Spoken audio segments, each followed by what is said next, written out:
Selamat pagi Bapak Ibu Saudara-saudara sekalian. Di pagi ini kita akan disapa dengan firman Tuhan. Sebelum kita mendengarkan firman Tuhan, saat teduh sejenak.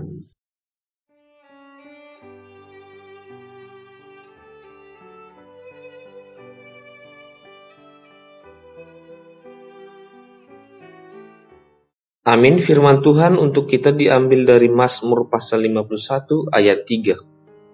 Demikian pembacaan firman Tuhan. Kasihilah aku ya Allah menurut kasih setiamu.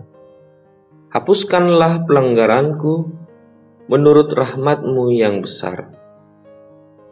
Asima roham diau ali di bata, hobar tudinggan di basam. Saise sama aka pangalosiukku, hobar tugudang ni asini roham. Amin. Tema untuk kita yaitu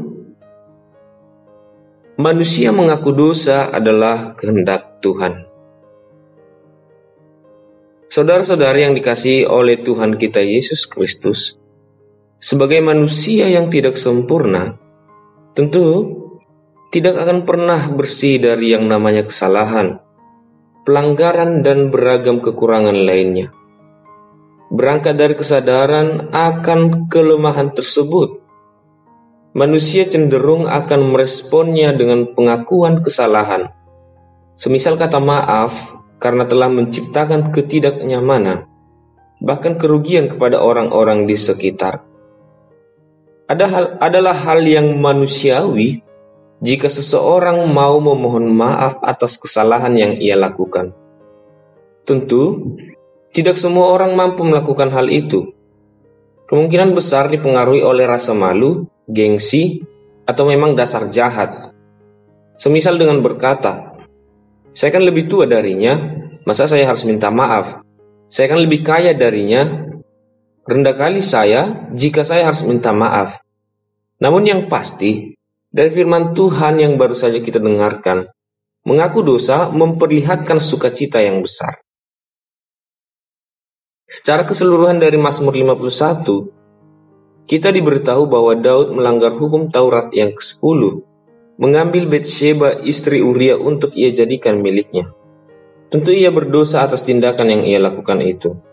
Hal pertama yang mau kita pelajari dari sana adalah Tuhan mengingatkan hambanya untuk bertobat.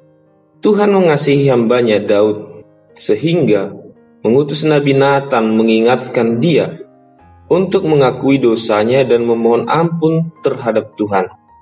Saudaraku, berbahagialah jika teguran langsung datang kepadamu saat kau bersalah, sekalipun manusia yang menyampaikan atau siapapun itu. Sebab Tuhan yang mengasihimulah yang mengutusnya. Kedua, Daud langsung mendengar dan langsung memohon ampun kepada Tuhan. Ia tidak malah menyombongkan diri atas kuasa yang ada padanya, atas kekuatannya, tetapi merendahkan dirinya. Kesalahan Daud yang ia lakukan terhadap Uria tentu tidak berhenti pada permintaan maaf kepada orang yang bersangkutan, tetapi harus disampaikan kepada Tuhan yang Maha Kuasa. Jangan lalai mengira permintaan maafmu hanya selesai dengan orang yang bersangkutan, bukan, tetapi haruslah tiba kepada Sang Pencipta yang agung itu. Lihat cara Daud memohon keampunan Tuhan. Ia memohon pengasihan Tuhan dengan begitu menyadari dirinya adalah pendosa. Dan lalu, pada akhirnya memahami bahwa berdasar pada kehendak Tuhan sajalah hal itu terjadi. Makanya ia berkata, menurut rahmat-Mu yang besar. Oleh sebab itu saudara-saudari, sekarang juga apapun yang menjadi permohonanmu, terlebih dalam pengakuan dosamu, berserah kepadanya untuk hal itu terjadi sesuai dengan kehendaknya. Amin. Kita berdoa. Terima kasih Tuhan Yesus, Kau masih memberikan kami pengajaran, agar kami selalu merendahkan hati dan merendahkan pikiran kami untuk mau memohon maaf terhadap siapapun yang telah kami berikan kesalahan, agar kami dengan iman kami bertumbuh sesuai dengan keinginan-Mu. Dan jangan biarkan kami terluput dalam kesalahan-kesalahan sekecil itu, agar kiranya sebagai anak-anak yang Engkau kasihi, kami turut di dalam sebagai orang yang mau memaafkan dan yang mau meminta maaf. Dalam Kristus Yesus kami berdoa dan mengucap syukur. Kasih karunia Tuhan kita Yesus Kristus dan anugerah dari Allah Bapa dan persekutuan Roh Kudus itulah yang menyertai kamu sekalian. Amin.